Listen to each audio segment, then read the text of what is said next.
If you look at the current job figures, things are better in Massachusetts than in many other states, but that's small consolation for many people, and that picture is confirmed by a number of reports from policy groups.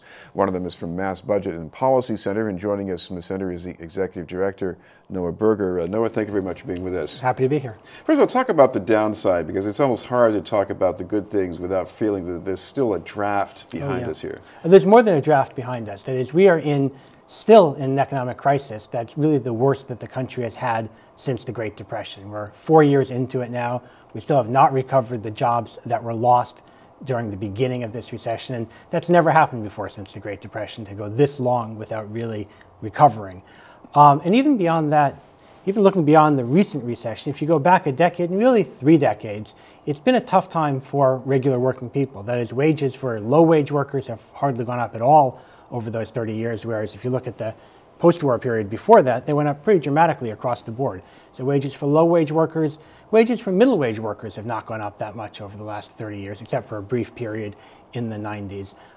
There has been significant income growth among very high-income people, but that has not trickled down to improve the quality of life for regular middle-income people. Now, when you say low and middle, I think of these press releases almost every month from the state saying there's a drop in manufacturing jobs, there's a drop in jobs in the building trades. So I imagine this is part of what you're looking at.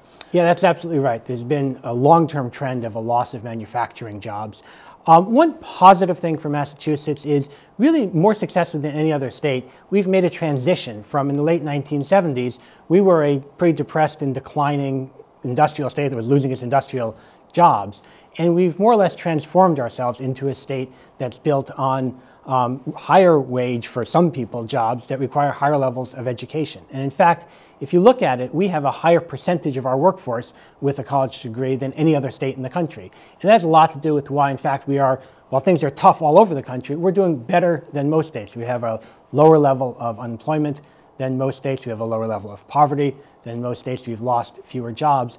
And if you look at the long-term trends, we have become one of the highest wage states in the country. That is, our people, more than people in other states, are able to get jobs that pay good wages that can support their families. So the state story in some ways is a fairly good story over a fairly long period of time, but we're still part of this national economy that both for a long period of time has had growing inequality where, people at the high end are doing fine, but low and middle income people are not.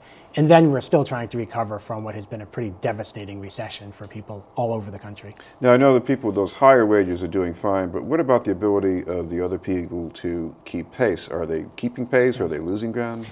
They are not keeping pace. That is, the gap between folks at the 80th or 90th percentile, the highest income people in the state, and the folks in the middle and the bottom has been growing over time. I think the question is, well, what can you do about that? And I think there are a couple of possible answers. One, for people to try to move more people into those higher paying jobs is education. And as I said, one of our advantages in Massachusetts is that we have over 40% of our workforce with a college degree, but that means over 50% of our workforce doesn't have a college degree.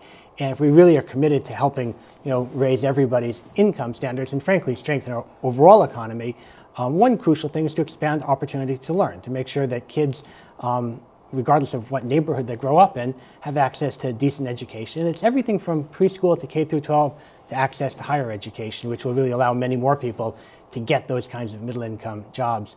One other thing, particularly for the lower end of the wage scales, there are some people who are not going to get a high level of education. There are a lot of jobs that people do that are hard jobs. They work hard, 40 hours a week, full-time, and their standard of living has been declining. And one thing you can do to raise those wages is to raise the minimum wage. And we've seen from studies that when you raise the minimum wage, you help people at that level and really $2 or $3 above that level. About 1 in 5 workers in our economy's wages are likely to rise if you raise that floor. And that's something that we should definitely be thinking about as a policy choice. Back in the late 1960s, a full-time minimum wage worker made about $20,000 a year. Today, a minimum wage worker who works full-time in Massachusetts makes $16,000 a year once you adjust for inflation. That's the wrong direction. We are, for all of our troubles, becoming wealthier as a nation and as a state, and yet the folks at the bottom who are full-time working people at the minimum wage are seeing their wages go down. That's a simple policy choice to try to say, we'll put a floor under that so that at least our lowest wage workers can earn a reasonable amount. Now, you talk about the needs for better opportunities in education, whether at the preschool level or community colleges, and it seems those areas have been pinched lately, or maybe more than pinched. Yeah, we have seen budget cuts pretty much across the board in Massachusetts.